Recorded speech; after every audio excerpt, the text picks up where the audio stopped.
رب اشرح لي صدري ويسر لي امري واحلل عقدة من لساني يفقهوا قولي اللهم الهمنا رشدنا واعذنا من شرور انفسنا اللهم ارنا الحق حقا وارزقنا اتباعه وارنا الباطل باطلا وارزقنا اجتنابه اللهم وفقنا لما تحب وترضى آمین یا رب العالمین۔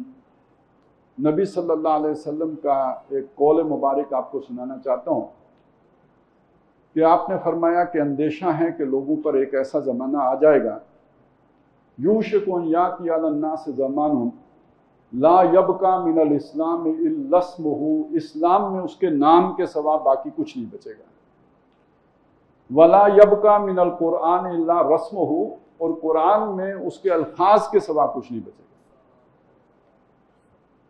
ہم 15ویں صدی میں اور پرانے علماء کی کتابیں اگر آپ پڑھیں تو انہوں نے 14ویں صدی کو بڑے فتنے کے دور والی صدی قرار دیا تھا، بڑے فتنے ہوں گے۔ تو اگر 14ویں صدی میں بڑے فتنے ہوں گے تو 15ویں صدی میں تو پھر مہا بڑے فتنے ہوں گے، تو وہ 14ویں گزر گئی ہے، ہم 15ویں میں ہیں۔ تو اگر 14ویں میں اسلام پستی کا کوئی حد سے گزرنا دیکھے، اسلام کا گر کر نہ ابھرنا دیکھے، مانے نہ کبھی کہ مد ہے ہر جزر کے بعد، دریا کا ہمارے جو اترنا دیکھے، تو آج تو بات بہت آگے نکل گئی ہے۔ اب تو بات وہاں پہنچ گئی ہے کہ اب کفر اسلام معلوم ہوتا ہے اور اسلام کفر معلوم ہوتا ہے۔ یہ الفاظ بھی ایک حدیث سے مستعار ہیں کہ کیف بکم اذا رأیتم المعروف منکرا والمنکر معروفا، تمہارا کیا حال ہو جائے گا جب نیکی تمہیں برائی لگے گی اور برائی کو تم اچھائی سمجھو گے۔ تو آج حقیقت میں معاشرے کی صورتحال یہ ہو چکی ہے۔ میں اس تفصیل میں نہیں جانا چاہتا، میں آپ کے سامنے ایک اور تصویر رکھنا چاہتا ہوں۔ ہم کیا تھے، کیا ہیں۔ ہم کیا تھے وہ قرآن بتائے گا کہ اس طرح اللہ نے تمہیں ایک درمیانی امت بنایا ہے۔ اب اس درمیانی کے دو معنی علماء اکرام نے کیے ہیں کہ درمیان میں وہ شے ہوتی ہے جو بہترین ہوتی ہے، خیر الامور اوسطھا، تمام معاملات کا بہترین ان کا وسط ہوتا ہے، تو تم امت وسط ہو یعنی بہترین امت ہو۔ اور یہ مفہوم بھی قرآن مجید کی دوسری آیت کے قریب تر ہے جس میں فرمایا کنتم خیر امت، تم بہترین امت ہو۔ لیکن ایک اور مفہوم بھی بیان کیا گیا ہے، اور وہ مفہوم یہ ہے کہ تم درمیانی واسطہ ہو۔ کیا مطلب؟ اللہ کا ایک پیغام ہے جو انسانوں کے لیے ہے، اس پیغام کا درمیانی واسطہ تم ہو۔ اللہ نے اپنا پیغام اپنے رسول کے ذریعے تم تک پہنچا دیا ہے، اب باقی نوع انسانی تک وہ اللہ کا پیغام پہنچانا تمہاری ذمہ داری ہے۔ تم درمیانی کڑی ہو، درمیان کا واسطہ ہو، ایک معنی یہ بھی کیا گیا ہے۔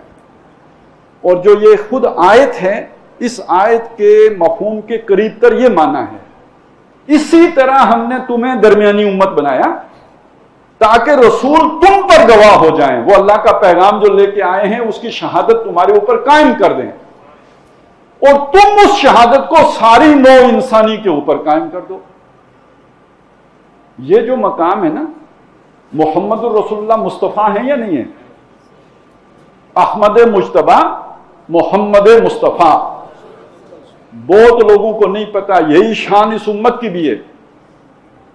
وَاجْتَبَاكُمْ، سورہ حج کے آخر میں آیا، اس اللہ نے تمہیں بھی چنا ہے، جیسے محمد رسول اللہ کو چنا ہے تمہیں بھی چنا ہے۔ وَاجْتَبَاكُمْ، اور سورہ فاطر میں فرمایا ثُمَّ أَوْرَثْنَا الْكِتَابَ الَّذِي نَصْطَفَيْنَا مِنْ عِبَادِنَا، پھر ہم نے اس کتاب کا وارث کر دیا اپنے بندوں میں سے ان کو جن کو ہم نے چن لیا۔ آج قرآن کا وارث یہود ہیں، نصارہ ہیں، کوئی لبرل ہیں، کوئی سیکولر ہیں، یا محمد الرسول اللہ کے نام لیوا ہیں۔ پیغام کس کے پاس ہے؟ یہ جو درمیانی امت ہے اس کے پاس پیغام ہے۔ تو یہ امت مجتبی بھی ہے، یہ امت مصطفیٰ بھی ہے۔ ایک مقام ہے اس امت کا، بہت بڑا اونچا مقام ہے۔ دیکھیے یہ وہ مقام ہے کہ اللہ کا یہ پیغام لے کے حضرت جبریل چلے ہیں۔ جبریل کا کیا مقام ہے فرشتوں میں؟ پیغام رساں فرشتہ، تمام فرشتوں سے افضل ہیں۔ اور یہ پیغام پہنچا محمد رسول اللہ تک صلی اللہ علیہ وسلم، آپ تمام نبیوں سے اونچے ہیں، اور آج اس پیغام کے امین ہیں ہم مسلمان، ساری امتوں میں بہترین ہیں۔ سمجھ آئی میری بات کی؟ تو اللہ کے ہاں ہمارا مقام یہ بنتا ہے۔ بہت سی آیات ہیں قرآن مجید کی، بہت سی احادیث ہیں، 3-4 گھنٹے لگائے جا سکتے ہیں اس بات پر جو میں نے ابھی تک آپ سے کر دی، تو ضرورت نہیں ہے، میرا خیال میں بات سمجھ میں آ گئی ہے، تو اس پر مزید ردے چڑھانے کی ضرورت نہیں، یعنی ہم بہترین امت ہیں۔ اچھا اب دوسری طرف دیکھیں تو ہماری حالت کیا ہے؟ یہاں تک بات بڑی میٹھی تھی، اب بات آ گئی ہے تلخ۔ ہم سے گھٹیا امت یہودی، ضربت علیہم الذلہ والمسکنہ وباؤوا بغضب من اللہ، قرآن تو یہ بتاتا ہے ان پر اللہ نے ذلت تھوپ دی، ان پر اللہ نے مسکنت، کمزوری، مسکینی طاری کر دی، اور یہ اللہ کا غضب کما کے لوٹے۔ نصارہ ہیں، ان کو بھی اللہ نے رندہ درگاہ کر دیا۔ باقیوں کا کہنا ہی کیا، کوئی مشرک ہے، کوئی جو ہے جو ویسے ہی اللہ ہی کو نہیں مانتا، ان کو تو کوئی تہذیب بھی نہیں، تمدن، کوئی روشنی نہیں ان کے پاس۔ یہی 3 امتیں ہیں نا حامل کتاب، ایک انجیل والے، ایک تورات والے، ایک قرآن والے۔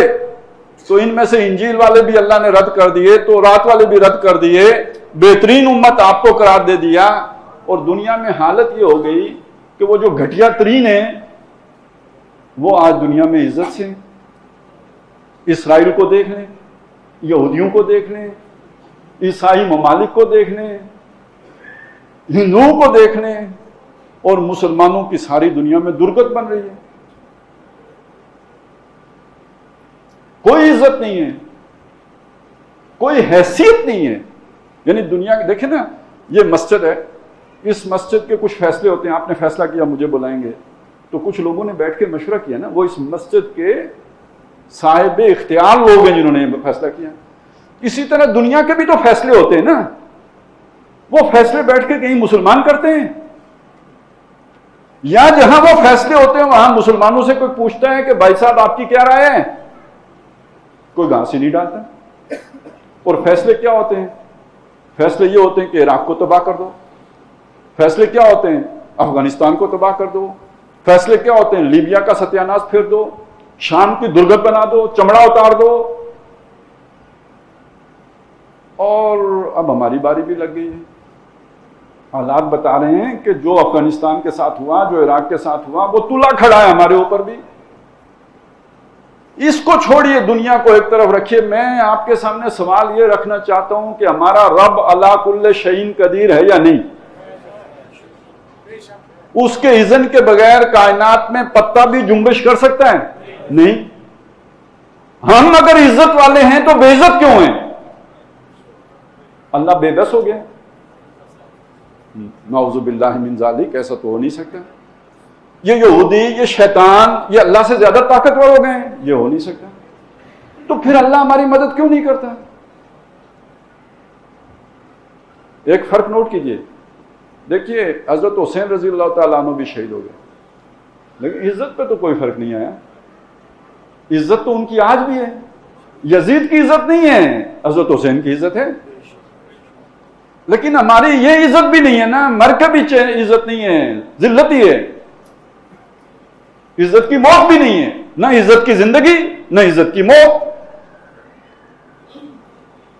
تو اس کا مطلب یعنی سمجھنا چاہیے کہ یہ تو اللہ کے ہاتھ کے،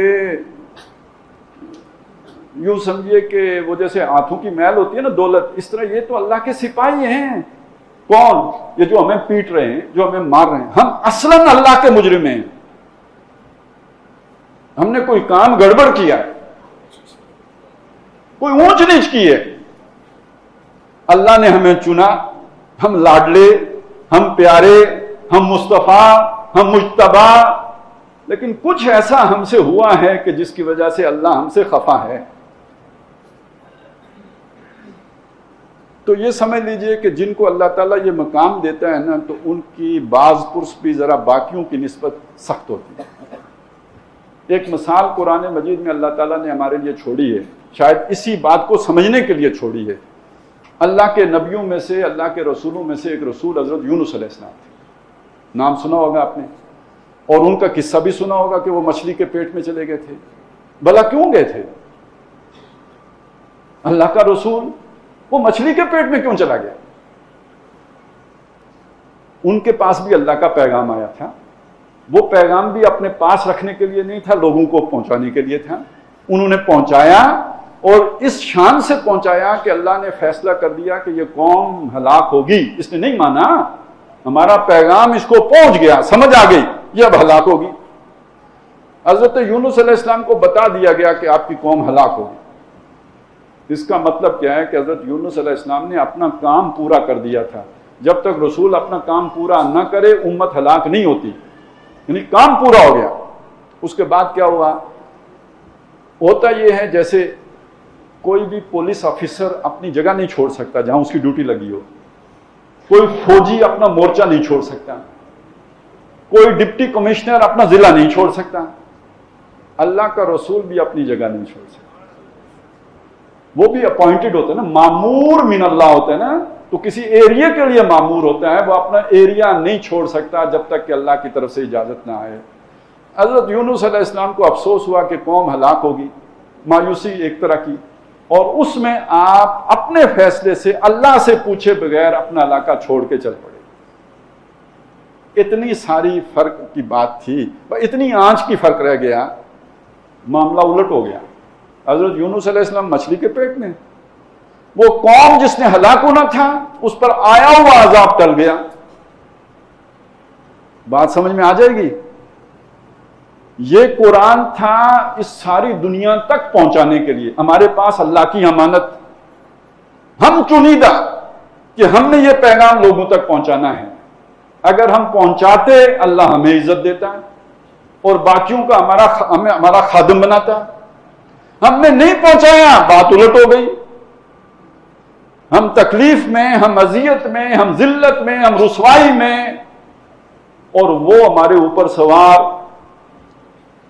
ایک عالم دین گزرے ہیں، وہ اس کیفیت کو یوں بیان کرتے تھے کہ وہ کہتے اپنے علاقے کا بتاتے تھے. مولانا امین حسن اصلاحی کا نام شاید آپ نے، ان کے بارے میں یہ بات ہے کہ وہ فرماتے تھے کہ ہمارے علاقے میں جب کسی زمیندار کو کوئی سزا دینی ہو تو اسے کہتے تھے کہ اس کو گاؤں کے کسی جو کمی ہے نا اس سے تھپڑ مرواؤ. یعنی ایک تو تھپڑ کی ضرب کیا ہے، وہ تو چلی جائے گی، لیکن کس کا ہاتھ پڑا ہے نا یہ کبھی زخم نہیں بھرے گا. تو اللہ تعالیٰ نے جن کو مردود کر دیا تھا ان کو ہمارے سروں پہ سوار کر دیا. تو یہ کس جرم کی سزا ہے؟ اللہ کے پیغام سے بے وفائی کرنے کی سزا ہے. دیکھیں دنیا میں ہم نے کوئی کسر نہیں چھوڑی. ہم نے اپنے بہترین محلات بنائے ہیں، بہترین ہاؤسنگ سوسائٹیاں بنائی ہیں، بہترین کیریئر بنائے ہیں. دنیا کو ہم نے جناب رستے دکھ دیے ہیں. ٹھیک ہے امریکہ زیادہ جو ہے وہ ترقی یافتہ ہے، لیکن ہمارے لوگ امریکہ بھی تو پہنچے ہیں. ہمارے لوگ ان کے اداروں میں بھی جا کے اعلیٰ خدمات سر انجام دے رہے ہیں. ایسا نہیں ہے کہ ہمارے اندر ٹیلنٹ نہیں ہے. مسئلہ کیا ہوا؟ مسئلہ صرف اتنا ہوا کہ جب ہم نے اللہ سے بے وفائی کی تو دنیا نے پھر ہمیں اپنی بوٹوں کی نوک پہ رکھ لیا. مچھلی کے پیٹ کے گھٹن، شاید وہ بھی بہت سخت گھٹن ہوگی، تو یہ گھٹن کون سی کم ہے؟ روز جیتے ہیں روز مرتے ہیں. یہ جو بات میں نے آپ کے سامنے رکھ دی ہے یہ صرف میری بات نہیں ہے. قرآن مجید نے یہ بات بہت پہلے بتا دی تھی. اب اللہ تعالیٰ اگر کسی کو ترقی دے گا تو قرآن کے ذریعے سے دے گا، تو ذلیل کرے گا تو قرآن کے ذریعے سے ذلیل کرے گا. ان ھذا القرآن یہدی للتی ہی اقوم، بے شک یہ قرآن ہے جو رہنمائی کرتا ہے اس رستے کی طرف جو سب سے زیادہ سیدھا ہے. جو سیدھے پہ چلے گا تو وہ جلدی منزل پہ پہنچے گا، عزت تک جائے گا. وَلِلَّهِ الْعِزَّةُ وَلِرَسُولِهِ وَلِلْمُؤْمِنِينَ، تو عزت تو اس کا حق ہوگا. اسی کی جو ہے وہ تشریح کی تھی حضرت عمر رضی اللہ تعالیٰ عنہ نے کہ ان اللہ یرفع بہذا الکتاب اقواما ویضع بہ آخرین. بے شک اب اللہ تعالیٰ اس کتاب ہی کے ذریعے سے قوموں کو ترقی بھی دے گا اور اس کتاب کو چھوڑنے کے نتیجے میں ذلیل و خوار بھی کرے گا. یہ جو ہماری ذلت و رسوائی ہے یہ آج کی نہیں ہے، یہ 200 300 400 سال سے. لہذا امت کے اندر جتنے بھی امت کے بہی خواہ پیدا ہوئے ہیں انہوں نے غور کیا ہے کہ ہم کیوں، آپ نے وہ اگر تبلیغی جماعت کا وہ جو نصاب ہے تبلیغی نصاب، اس میں بھی ایک چیپٹر ہوتا تھا موجودہ پستی کا واحد علاج، تو پستی تھی نا جس کا علاج انہوں نے کوئی تجویز کیا ہے۔ آج کل کہتے ہیں کہ وہ تبلیغی نصاب میں شامل نہیں ہے، لیکن جو پرانا تبلیغی نصاب ہے اس میں آپ کو وہ مل جائے گا، موجودہ پستی کا واحد علاج، اور اس میں انہوں نے وجہ بتائی ہے، اور وجہ یہ بتائی ہے کہ یہ امر بالمعروف اور نہی عن المنکر کو جو چھوڑ دیا ہے نا، اس کا نتیجہ یہ نکلا ہے کہ ہم ذلیل و خوار ہوئے ہیں، اس پر واپس آئیں گے تو عزت ملے گی، نہیں تو نہیں۔ انہوں نے یہ نتیجہ نکالا ہے۔ ابوالکلام آزاد اپنے وقت میں انہوں نے بھی سوچا امت کی اس زبوں حالی پر، تو وہ اس نتیجے پہ پہنچے کہ اس کا سبب یہ ہے کہ مسلمانوں نے قرآن مجید کو چھوڑ دیا، تو اس کے نتیجے میں یہ پستی ان کا مقدر ہو گئی۔ علامہ اقبال، ان کا شعر آپ نے سنا ہوگا، وہ معزز تھے زمانے میں مسلمان ہو کر اور تم خار ہوئے تارک قرآن ہو کر، یہی بات جو میں نے کہی وہ علامہ صاحب بھی فرما رہے ہیں۔ فارسی میں بھی انہوں نے یہ بات کہی اور اس سے زیادہ شاندار پیرائے میں کہی، فرماتے ہیں خار از ماجوری قرآن شدی، یہ جو خوار ہو ذلیل ہو یہ قرآن سے ہجرت کرنے کی وجہ سے ہو، شکوہ سنجے گردش دوران شدی، یہ بہانے بنا رہے ہو کہ دنیا بدل گئی ہے، سائنس کی ترقی ہو گئی ہے تو یہ ہو گیا ہے تو وہ ہو گیا ہے، یہ سب بہانے ہیں، اصل وجہ تمہاری ذلت اور رسوائی کی یہ ہے کہ تم نے قرآن چھوڑ دیا۔ اس کے بعد کیا نقشہ کشی کی ہے، ایک مصرے میں امت کی حالت اتنے بلیغ انداز میں بیان کی ہے کہ اس کی کوئی مثال کم از کم آج کی تاریخ میں نہیں ملتی۔ اچو شبنم بر زمین افتندائی، شبنم زمین کے اوپر جس طرح بچھی ہوتی ہے، قطرے، صبح جو آپ اگر نکلیں سیر کو جائیں پارک میں تو ہر ایک گھاس کے تنکیوں کے اوپر دو دو تین تین قطرے ہوں گے، تو یہ جیسے زمین پہ شبنم ہوتی ہے اس طرح آج ہے مسلمان تو زمین سے لگا ہوا ہے، اور کسی کو یاد ہوتی ہے کہ اس نے جب پاؤں رکھا تو کتنے قطرے شبنم کے مسلے گئے؟ کوئی گنتا ہے؟ آج مسلمان کی حالت یہ ہو گئی ہے، کولیٹرل ڈیمیج ہو جاتا ہے، 100 مرے 50 مرے، شادی پہ مر گئے، کدھر مر گئے، دنیا نہیں پوچھتی کہ آپ کے ڈرون اٹیک میں اتنے مسلمان کیوں مارے گئے، یہ انسان تھے، آپ نے شادی کے گھر پر کیوں بمباری کر دی، کوئی نہیں پوچھتا۔ اچو شبنم بر زمین افتندائی، اچھا شبنم اٹھ کے کسی کا کیا مقابلہ کرے گی؟ لیکن اقبال ہے وہ شبنم کو بھی پیغام دے رہا ہے کہ تو جو ہے نا یہ قطرہ جو ہے یہ ایٹم بم بن سکتا ہے، کیسے؟ در بغل داری کتاب زندائی، تیری بغل میں زندہ کتاب موجود ہے، بڑا پیارا اشارہ کیا ہے۔ آپ کو پتہ نا جب جادوگروں نے فرعون کے دربار میں اپنی جادو کا وہ کرتب دکھایا تو وقتی طور پر حضرت موسیٰ علیہ السلام کے دل میں بھی ایک ڈر سا پیدا ہو گیا، تو اللہ تعالیٰ نے فرمایا لا تخف، اے موسیٰ مت ڈر، یہ جو تیرے ہاتھ میں ہے نا عصا، اس کو ڈال۔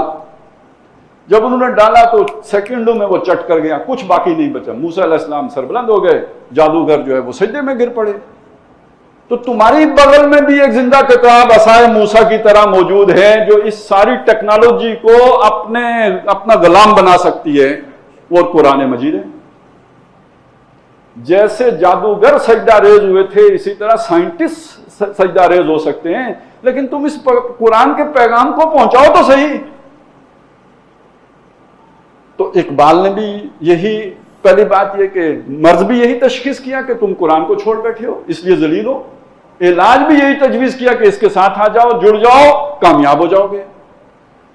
حضرت شیخ الہند محمود الحسن دیوبندی رحمۃ اللہ علیہ، آپ نے نام سنا ہوگا، انہوں نے ریشمی رومال، جب انگریز آیا انہوں نے ذلت گوارا نہیں کی، ریزسٹ کیا، مزاحمت کی، ریشمی رومال تحریک اٹھائی، نتیجے میں بہرحال گرفتار ہو گئے، مالٹا میں قید کر دیے گئے۔ جب ٹی بی لگ گئی اور اب وہاں پہ ظاہر ہے مرنا تھا، اس زمانے میں ٹی بی کا علاج نہیں تھا، تو انگریز نے سوچا خام خواہ ہمارے ذمے پڑیں گے، تو بالکل ٹی بی 3rd سٹیج پہ تھی، پاؤں پہ چل نہیں سکتے تھے، تو رہا کر دیا۔ جب واپس پہنچے ہندوستان تو دیوبند میں تمام علماء کو جمع کیا۔ اس زمانے میں 1920 میں آپ کو پتہ ہونا چاہیے کہ یہ مختلف جماعتیں نہیں تھیں، علماء کا ایک ہی پلیٹ فارم تھا۔ جمعیت علماء ہند جو ہے اس میں سارے بریلوی بھی ہوتے تھے، دیوبندی بھی ہوتے تھے، اہل حدیث بھی ہوتے تھے، سب، اور فرنگی محلی بھی ہوتے، سب علماء کا ایک پلیٹ فارم، سب کو جمع کیا اور ان کے سامنے اس جلسے میں یہ جو مفتی تقی عثمانی صاحب ہیں، ان کے جو والد صاحب تھے مفتی شفیع صاحب، وہ اس جلسے میں خود شریک تھے. انہوں نے اپنی کتاب میں ان کی اس تقریر کا یہ اقتباس نقل کیا ہے جو میں آپ کو سنا رہا ہوں، کہ وہاں پہ شیخ الہند نے فرمایا کہ میں نے اسارت مالٹا، یعنی جب میں مالٹا میں قید تھا تو امت کی پستی پر جب غور کیا تو میرے سامنے دو وجوہات آئیں جس وجہ سے ہم ذلیل ہیں. ایک قرآن کو چھوڑنا اور دوسرا آپس کی تفرقہ بازی. تو میں وہاں سے یہ طے کر کے آیا ہوں. اب عمر کیا بچی، ٹی بی کا مریض تو بات بھی نہیں کر سکتا، لیکن یہ کہ وہ بتا رہے علماء کو، وہاں سے میں طے کر کے آیا ہوں کہ قرآن مجید کے دروس کے حلقے عام کیے جائیں، عوام میں بھی درس قرآن دیا جائے. اچھا، یہ آپ کی خوش نصیبی ہے کہ آپ کی مسجد میں یہ جو جس طرح کا درس ہوتا ہے نا، یہ اصل میں یہی ان کی تجویز تھی. آپ سوچیں ہر مسجد میں اس طرح کا پروگرام شروع ہو جائے تو لوگوں کی اصلاح ہو یا نہ ہو. یہ جمعے میں جو ہم ایک دوسرے کے خلاف تقریریں شروع کرتے ہیں، اس کی جگہ پہ اس طرح کا درس قرآن ہو تو لوگوں کو باتیں سمجھ آئیں یا نہ آئیں. تو یہ 1920 میں تجویز دے رہے ہیں کہ عوامی درس قرآن کے حلقے قائم کیے جائیں. اور دوسرا یہ کہ یہ جو تفرقہ بازی ہے اس کو جو ہے برداشت نہ کیا جائے. مفتی شفیع صاحب لکھتے ہیں کہ جب میں نے غور کیا تو میں اس نتیجے پہ پہنچا کہ تفرقہ بازی کا سبب بھی یہ ہے کہ ہم نے قرآن کو چھوڑ دیا. اگر ہم قرآن سے جڑ جائیں تو یہ فرقے بھی اور یہ جو اس کی شدت ہے اس میں بھی کمی آ جائے گی. بہرحال مقصد میرا یہ تھا کہ یہ بات آپ کے سامنے رکھوں کہ جو بات ہمارے سامنے آئی کہ اللہ کی کتاب سے بے وفائی کا نتیجہ ہے کہ ہمیں یہ مار پڑ رہی ہے، تو یہ میں کوئی پہلا آدمی نہیں ہوں جس نے آپ کے سامنے یہ بات رکھی ہے. امت کا درد جس دل میں بھی پیدا ہوا وہ اسی نتیجے پر پہنچا کہ مسلمانوں کی ذلت اور رسوائی کا سبب یہ نہیں کہ ٹیکنالوجی میں پیچھے ہیں، یہ نہیں کہ قرآن جو ہے وہ سائنس میں پیچھے رہ گئے ہیں، اصل سبب یہ ہے کہ یہ قرآن کو چھوڑ بیٹھے. وہ زمانے میں معزز تھے مسلمان ہو کر اور تم خار ہوئے تارک قرآن ہو کر. اب اس کا اگر آپ علاج آج ہم اس کا کیسے کر سکتے ہیں، تو پہلی بات تو یہ ہے کہ جو کام آپ کر رہے ہیں، یعنی جو آپ کی مسجد میں ہو رہا ہے، اس کو ترقی دیں. ہم میں سے ہر بندہ یہ تو کر سکتا ہے نا کہ اپنے بیٹے کو کہے، اپنے بھائی کو کہے، اپنے محلے والے کو کہے، اپنے ساتھی کو کہے، دوست کو کہے، جو پڑوسی کو کہے، یار ہم بیٹھتے ہیں شام کو آدھا گھنٹہ بیٹھتے ہیں، آپ بھی چلو. تو یہ کام ہمارا چلیں اس چڑیا کی مانند ہی صحیح نا. جب حضرت ابراہیم علیہ السلام کو آگ میں ڈالا گیا تو وہ بھی تھے جو آگ کو بھڑکا رہے تھے، اور وہ چڑیا بھی تو تھی نا جو اپنی چونچ میں پانی کی بوند لا کے تو اس آگ کو بجھانے کی کوشش. وہ کیا بجھنی تھی لیکن اپنی ایک ایفرٹ ہے. ٹھیک ہے امت کی جو حالت ہے سو ہے، لیکن ہمیں تو وہ اپنی چونچ بھر ایفرٹ جو کوشش کرنی چاہیے نا. اور یہ کوشش آپ بھی کر سکتے ہیں. تو چلیں دنیا میں جو ہو سو ہو، آخرت تو بچ جائے گی نا. نہیں تو جس حالت میں جا رہے ہیں اس میں تو آخرت بھی برباد ہے. لیکن کیا معلوم کہ ہماری اس کوشش کے نتیجے میں ایک معتدب تعداد جو ہے وہ اس رستے پہ آ جائے جسے اللہ قبول کر لے، تو پھر دنیا بھی بہتر ہو سکتی ہے، دنیا کی عزت بھی واپس آ سکتی ہے. پلٹ کے وہ دن ہمارے جو ہیں عظمت رفتہ کے وہ لوٹ کے آ سکتے ہیں. تو یہ ایک کوشش ہے کہ جس کو آپ آگے بڑھا سکتے ہیں. لیکن اس میں میں چاہتا ہوں کہ یہ چیز بھی آپ کے سامنے رکھوں. قرآن مجید، اس سے جڑنے کا مطلب کیا ہے؟ ہمیں اثر نو یہ یقین پیدا کرنے کی ضرورت ہے کہ یہ اللہ کا سچا کلام ہے. اور مجھے پتہ ہے ہم سب یہ مانتے ہیں، لیکن مجھے پھر بھی کہنے دیجئے کہ ہمارا دل اس پہ مطمئن نہیں ہے بھائی. اگر ہمارا یہ یقین ہوتا تو پھر ہم انجینئر بننے کا بعد میں سوچتے، ڈاکٹر بننے کا بعد میں سوچتے، دکاندار بننے کا بعد میں سوچتے، قرآن کا قاری بننے کا پہلے سوچتے.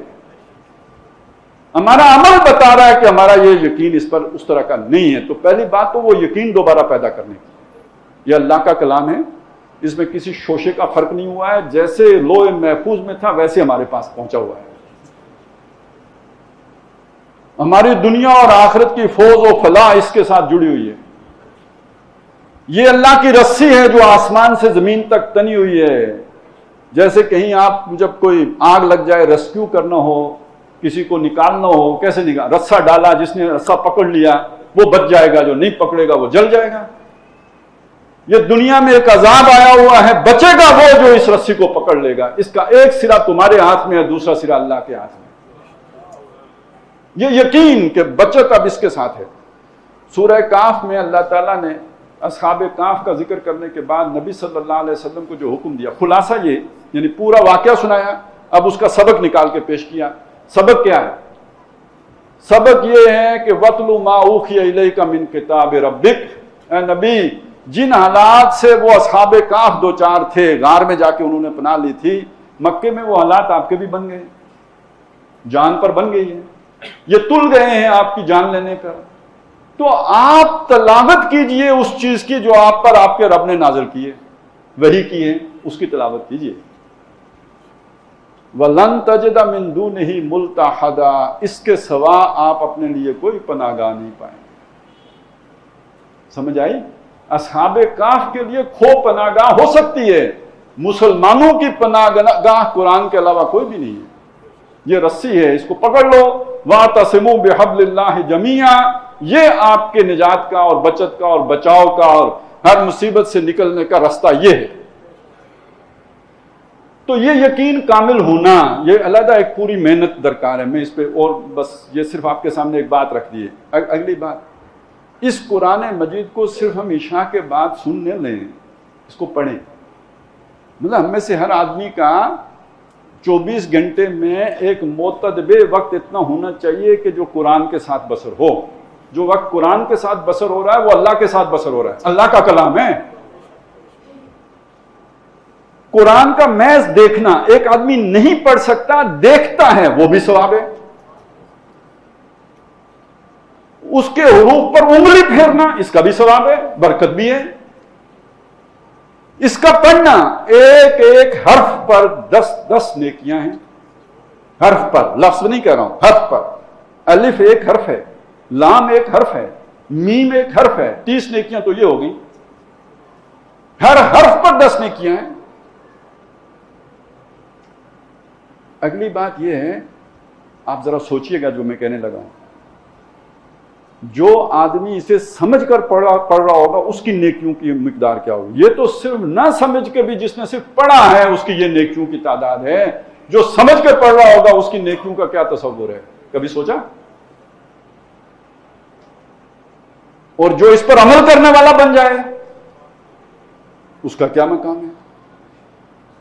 اور بہت سی احادیث کے مطالعے سے یہ چیز سامنے آتی ہے کہ نماز میں کھڑے ہو کر قرآن پڑھنے سے بڑا نیک عمل اور کوئی ہے ہی نہیں۔ کیا صدقہ، کیا روزہ، کیا نفلی عبادتیں، اس کے مقابلے میں کچھ نہیں ہے کہ جو قرآن آپ نے نماز میں کھڑے ہو کے پڑھا ہے۔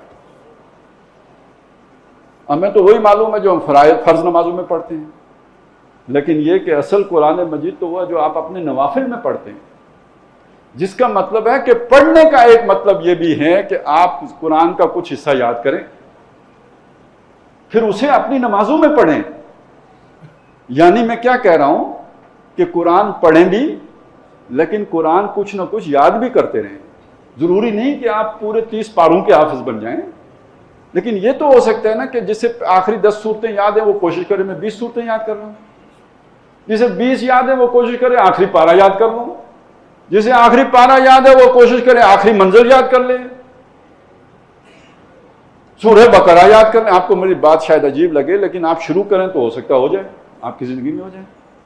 سورہ بقرہ کیا چیز ہے؟ سورہ بقرہ جس گھر میں پڑھی جائے اس گھر میں شیطان بھاگ جاتا ہے۔ سورہ بقرہ، سورہ آل عمران جس کے بارے میں نبی صلی اللہ علیہ وسلم نے فرمایا جن کو ان صورتوں سے خاص محبت ہوگی، آخرت میں جب حشر میں کوئی سایہ نہیں ہوگا، یہ 2 صورتیں 2 بدلیاں یا 2 پرندوں کی طرح ظاہر ہوں گی اور اپنے چاہنے والوں کے اوپر سایہ فگن ہو جائیں۔ تو پڑھنے کا ایک مطلب یہ ہے جو ہم تلاوت کرتے ہیں، پڑھنے کا ایک مطلب یہ کہ ہم قرآن مجید کو یاد کر کے نماز میں پڑھیں، اپنی نماز میں پڑھیں، یہ بھی پڑھنے کا مطلب ہے۔ اگلا معنی میں نے بتا دیا، پھر یہ کہ اس کی سمجھ بھی ہو تو کتنی اچھی بات ہے، کتنی بہترین بات ہے۔ آپ کو یہ سہولت حاصل ہے کہ آپ کی مسجد میں حضرت مولانا صاحب اتنی محبت رکھتے ہیں قرآن مجید سے، اگر کسی کی یہ چاہت پیدا ہوگی تو وہ یہاں پہ کوئی تھوڑا بہت قواعد بھی آپ کو پڑھا دیں گے، جس سے کچھ نہ کچھ آپ کو مشق بھی کرا دیں گے، جس سے سمجھ بھی آنے لگ جائے گی. اور یہ سارا کام اصل میں ہے کس لیے؟ تاکہ ہم قرآن مجید کے مطابق اپنا کردار استوار کریں. ظاہر ہے اگر قرآن کی سمجھ بھی ہے، پڑھتے بھی ہیں، عمل ویسا نہیں کرتے تو لما تقولون ما لا تفعلون. سمجھ تو شیطان کو بھی ہے. تو میں سمجھ کوئی بڑی بات نہیں ہے، ہمارا کردار بھی قرآن مجید کا عکاس ہو. نبی صلی اللہ علیہ وسلم کے بارے میں یہ بات آتی ہے نا، وہ مجسم قرآن تھے. قرآن الفاظ ہیں، حضور کا کردار قرآن ہے. حضرت عائشہ رضی اللہ تعالیٰ عنہ سے پوچھا گیا کہیں کہ حضور کا کیا عادتیں کیا تھیں، آپ کے اخلاق کیسے تھے؟ تو انہوں نے پوچھنے والے سے مڑ کے سوال کیا، تم قرآن نہیں پڑھتے؟ کان خلقہ القرآن، ان کے اخلاق وہی تھے جو قرآن ہے. یہ اگر ہو جائے تو نہ آپ پر جادو اثر کرے گا، یہ اگر ہو جائے تو نہ آپ کا کوئی دشمن آپ پر جو ہے وہ آپ پر غالب آ سکے گا، یہ اگر ہو جائے تو کوئی شیطانوں کے نہ آپ پر اثرات ہوں گے. آپ اللہ کی پناہ میں ہو، اور جس کے ساتھ آ کے اللہ کھڑا ہو جائے اس پر کون غالب آ سکتا ہے؟ يَنْصُرْكُمُ اللَّهُ فَلَا غَالِبَ لَكُمْ، اگر اللہ تمہارا مددگار ہو جائے کوئی تم پر غالب نہیں آ سکتا. وَإِن يَخْذُلْكُمْ، اور اگر اللہ تمہیں ذلیل کرنے پہ آ جائے تو فَمَن يَنْصُرُكُمْ بعد، اس کے بعد کون ہوگا جو تمہیں غالب کرے گا اور تمہاری مدد کو آئے گا؟ اس کے بعد کوئی اللہ کے مقابلے میں کون آ سکتا ہے؟ آج اللہ ہمارا اس لیے مخالف ہوا ہے کہ ہم قرآن سے دور ہو گئے ہیں. قرآن سے اگر جڑ جائیں گے تو اللہ کی مدد ہمارے شامل حال ہو جائے گی. اچھا، قرآن کے کردار کی جب میں نے بات کی تو خیر وہ تھوڑی سی میں آپ کے سامنے وضاحت کر دوں کہ اس کا مطلب کیا ہوتا ہے. قرآن مجید جب ہم سمجھ کے پڑھیں گے تو ایک نتیجہ نکلے گا کہ دنیا حقیر ہو جائے گی، آخرت عزیز ہو جائے گی. دنیا حقیر ہو جائے گی، آخرت عزیز ہو جائے گی. دنیا کا لالچ آپ کے اندر سے نکل گیا، آپ طاقتور ہو گئے. بزدل آپ کو لالچ بناتا ہے، بزدل دنیا کی محبت بناتی ہے، بزدل آپ کے مفادات آپ کو بناتے ہیں. جب آپ ان چیزوں سے ماورا ہو گئے، آپ کو پر دنیا کی حیثیت پر ایک جیسی ہو گئی، مچھر کے پر جیسی ہو گئی، تو آپ کو کیا شے لٹنے کا ڈر ہے؟ مال جائے، اولاد جائے، اپنی جان جائے، آپ کو پرواہ نہیں. تو پھر کوئی کیسے آپ کو ڈرائے گا؟ پھر کیوں ذلیل ہوں گے آپ؟ سمجھ میں آئی نا بات؟ یہ کردار قرآن وہ بنا دیتا ہے کہ پھر ذلت تو نزدیک آ ہی نہیں سکتی. گردن کٹ سکتی ہے، جھک نہیں سکتی. یزید کی طاقت اپنی جگہ پہ، حسین کی جرت اپنی جگہ پہ. اقبال کا ایک بڑا پیارا شعر ہے کہ پرندوں کی دنیا کا درویش ہوں میں کہ شاہی بناتا نہیں آشیانہ. تو یہ شاہین اصل میں اقبال کو اس اعتبار سے ہم بڑا مس کوٹ کرتے ہیں. جب شاہین کا لفظ آتا ہے تو چیر پھاڑ، مار دھاڑ، وہ جو مطلب شاہین کو جیسے وہ خودکش بمبار ہو. اقبال نے شاہین کا جو بیان کیا ہے استعارہ، وہ اس معنی میں نہیں کیا، اس کی جو بے غرضی ہے اس کے معنی میں کیا ہے کہ شاہین کو کوئی آشیانہ بنانے کی پرواہ نہیں. شاہین جو ہے وہ کوئی قصر شاہی کے گنبد پہ بسیرا نہیں کرتا، وہ چٹانوں، پہاڑوں کی چٹانوں پہ بسیرا کرتا ہے. یہ کریکٹر درکار ہے، یہ کریکٹر قرآن پیدا کرتا ہے اور کوئی نہیں پیدا کر سکتا. کوئی لیڈر یہ کریکٹر نہیں پیدا کرتا جو صرف قرآن پیدا کرتا ہے. اور اقبال نے اس طرف بھی اشارہ کیا ہے، وہی تیرے زمانے کا امام برحق جو تجھے حاضر و موجود سے بیزار کرے. مجھے وہ امام بتائیں جو آپ کو حاضر و موجود سے بیزار کرے سوائے قرآن کے. صرف قرآن وہ امام ہے جو آپ کو حاضر و موجود سے بیزار کر کے وہ غیب والا جو اللہ ہے اس کے ساتھ جوڑ دیتا ہے. رسی ہے نا، ایک سرا اس کے ہاتھ میں تو دوسرا سرا یہ کرنٹ جیسے ہوتا ہے تو یہ اس طرح جڑا ہوتا ہے. یہ صرف قرآن وہ امام ہے اور یہ وہ آپ کے اندر پیدا. بلکہ یہ بھی اقبال نے کہا ہے،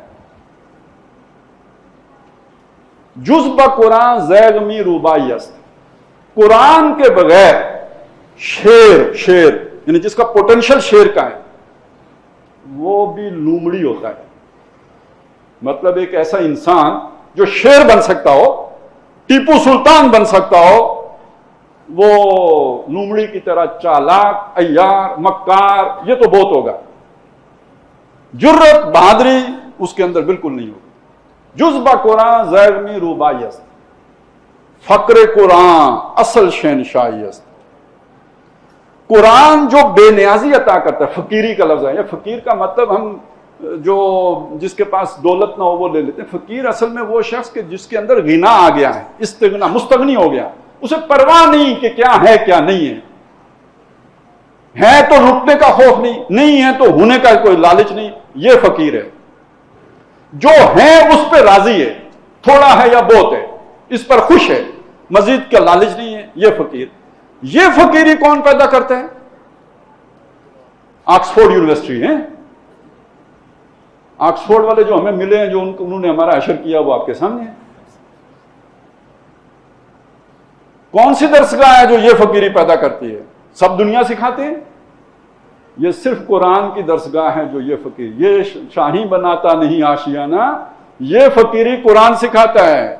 جذبہ قرآن زید می روبائی است، فقر قرآن اصل شہنشاہی است.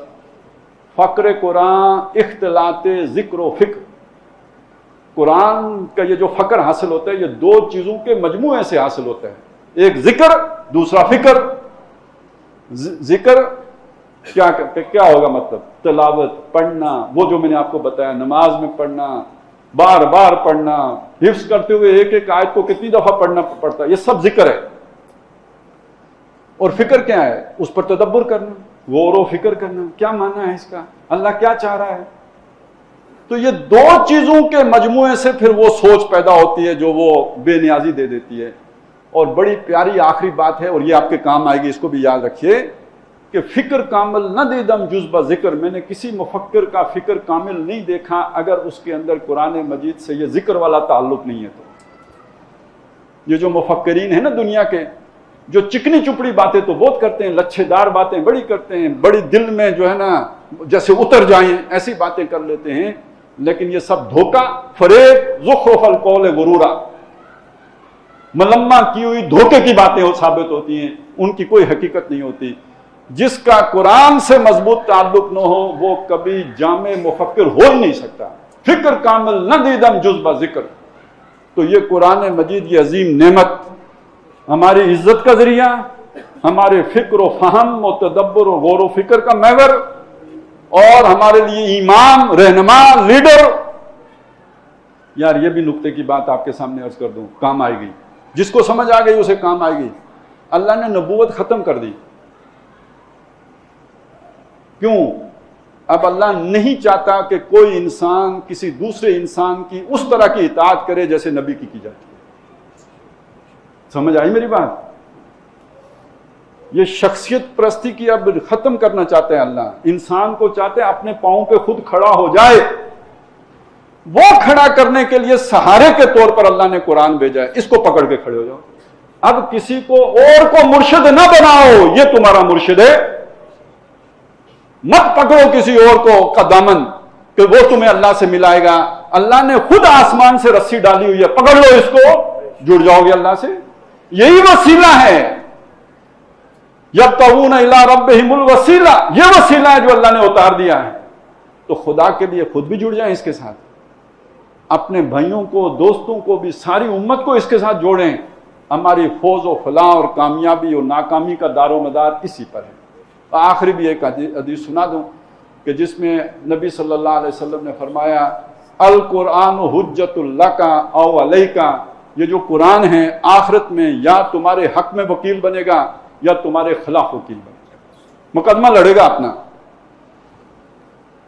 اگر تم نے اس کا ساتھ دیا ہے تو یہ تمہاری طرف سے اللہ کے سامنے آ کے تمہارا کیس لڑے گا، اور اگر تم نے اسے چھوڑا ہے تو یہ تمہارے خلاف آ کے اللہ کے سامنے استغاثہ کرے گا کہ اس نے میری پرواہ نہیں کی. ہر بندہ یہ سوچ لے. اللہ تعالیٰ ہمیں توفیق دے کہ اس کی قدر کریں جو اللہ نے کتاب ہمیں دی ہے. اس سے پہلے کہ اس کے حروف اٹھ جائیں، قیامت سے پہلے اٹھ جانے ہیں، اس سے پہلے اس سے جو بھی ہم استفادہ کر سکیں وہ کر لیں. اللہ تعالیٰ مجھے بھی توفیق دے، اسی کے ساتھ جڑے رہیں. آپ سب کو ہمت توفیق دے اور اس مسجد کو خیر و برکت کا ذریعہ بنائے، اور یہ سرچشمہ یہاں پہ اسی طرح عام رہے.